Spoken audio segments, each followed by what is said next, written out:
हमारे समाज में किन्नर यानी कि हिजड़ों को दुआ और बदुआ की नजर से देखा जाता है, जिन्हें ट्रांसजेंडर या थर्ड जेंडर के नाम से भी जाना जाता है। भारतीय समाज में किन्नरों का इतिहास बहुत ही पुराना है, जिसका जिक्र महाभारत काल से लेकर राजा महाराजाओं के समय तक मिलता है। महाभारत में शिखंडी का पात्र एक किन्नर का था, जबकि मुगल काल के दौरान हरम में रानियों के देखभाल के लिए हिजड़ों को रखा जाता था। लेकिन क्या आपने सोचा है कि किन्नर की पहचान कैसे की जाती है और किस उम्र में उनके अलग होने की बात पता चलती है? अगर आप भी इसी तरह के सवालों के जवाब तलाश रहे हैं तो वीडियो को आखिर तक जरूर देखिएगा। किन्नर और उनका जीवन।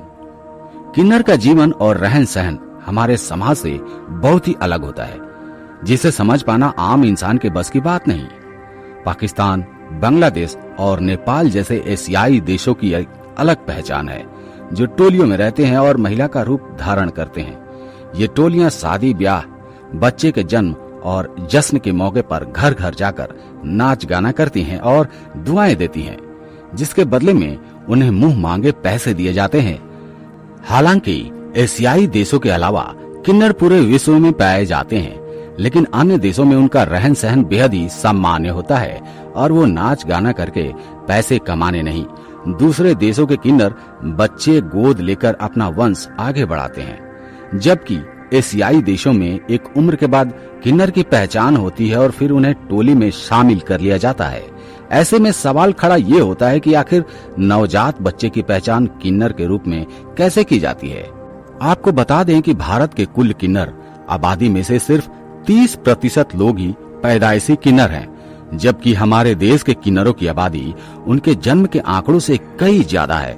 साल 2011 की जनगणना के मुताबिक भारत में 4,90,000 थर्ड जेंडर समुदाय के लोग निवास करते हैं, जिनमें 55,000 किन्नरों की उम्र 6 साल तक है। यूं तो जन्म के बाद बच्चे को देखकर यह बता पाना मुश्किल होता है कि वो किन्नर है या नहीं। हालांकि बीतते समय के साथ जब बच्चे के शारीरिक अंग विकसित होते हैं तो उसकी पहचान करना आसान हो जाता है। आम तौर पर जब कोई बच्चा किन्नर के रूप में पैदा होता है तो उसके गुप्तांग ना तो महिला की तरह होते हैं और ना ही पुरुष की तरह। गर्भ में जब शिशु के गुप्तांग सही से विकसित नहीं हो पाते या उसके शरीर में स्त्री और पुरुष दोनों के गुप्तांग बन जाते हैं तो इस स्थिति में मध्य लिंगता यानी इंटरसेक्सुअलिटी कहा जाता है। इस तरह के बच्चे जब जन्म लेते हैं तो उनके गुप्तांग ना तो स्त्री की तरह होते हैं और ना ही पुरुष की तरह। ऐसे में वो बच्चा किन्नर या थर्ड जेंडर कहलाता है। किन्नर भी 2 तरह के होते हैं, जिनमें पुरुष किन्नर और महिला किन्नर शामिल हैं।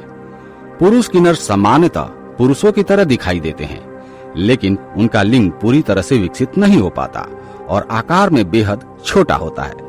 ऐसे में पुरुष किन्नर ना तो किसी महिला के साथ शादी कर पाते हैं और ना ही शारीरिक संबंध बना पाते हैं। उनके हाव भाव और चाल चलन स्त्रियों के समान होते हैं, लेकिन लिंग पुरुषों की तरह आकार में छोटा होता है, जिसकी वजह से उन्हें थर्ड जेंडर कहा जाता है।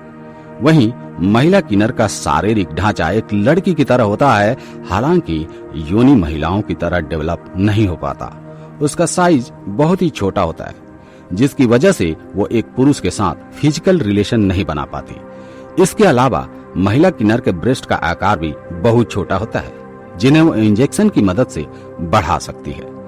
13 साल की उम्र में किन्नर होने का पता चलता है। किन्नर पुरुष हो या स्त्री, ज्यादातर मामलों में उसकी पहचान 13 साल की उम्र के बाद ही होती है। जन्म से सिर्फ उन्हीं किन्नरों का पता लगाया जा सकता है जिनके गुप्तांग जन्म के समय सही से विकसित नहीं होते। वहीं कुछ किन्नर ऐसे भी हैं जिनके गुप्तांग समय के साथ सामान्य लगते हैं, लेकिन बढ़ती उम्र के साथ उनका विकास नहीं होता। ऐसे में अगर किसी लड़की को किशोरावस्था में मेंस्ट्रुएशन नहीं हुआ या फिर उसके ब्रेस्ट का आकार बहुत छोटा है तो यह तय है कि वो एक महिला किन्नर है। अगर एक महिला किन्नर के हाव भाव, आवाज और योनि का आकार सही है तो वे अपने किन्नर होने के बाद छुपा लेती है। इतना ही नहीं, इस तरह के किन्नर शादी करके अपना घर भी बसा सकती है, लेकिन अंदरूनी अंग विकसित न होने की वजह से उन्हें पीरियड्स नहीं होते। जिसकी वजह से वे कभी बच्चे को जन्म नहीं दे पाती। इसी तरह पुरुष किन्नर की पहचान भी उसके लिंग के विकास से होती है। बच्चों में 13 साल की उम्र से किशोरावस्था की शुरुआत होती है, जिसमें उनके शारीरिक अंग और गुप्तांगों का विकास होता है। ऐसे में अगर लड़के का लिंग बेहद छोटा रह जाता है और बढ़ता नहीं, तो वो पुरुष किन्नर है। इसके अलावा पुरुष किन्नर के हाव भाव, चाल चलन और बोलने का तरीका महिलाओं की तरह होता है, जिसकी वजह से उनके अंदर के हार्मोन जो होते हैं वो महिलाओं की तरह होते हैं। अपनी मर्जी से भी किन्नर बनते हैं लोग। ऐसा जरूरी नहीं कि थर्ड जेंडर या ट्रांसजेंडर ही श्रेणी में सिर्फ किन्नर होते हैं, बल्कि कई लोग अपनी मर्जी से किन्नर समुदाय में शामिल हो जाते हैं। इसमें उन लोगों की संख्या सबसे ज्यादा होती है जो अपने शरीर के अंदर एक दूसरी पहचान छिपाकर घूमते हैं। ऐसे में जिस व्यक्ति को किन्नर बनाया जाता है उसे अपने गुप्तांग कटवाने पड़ते हैं। इस तरह अपनी मर्जी से किन्नर समुदाय में शामिल होने वाले व्यक्ति के गुप्तांग में कट का निशान देखा जा सकता है।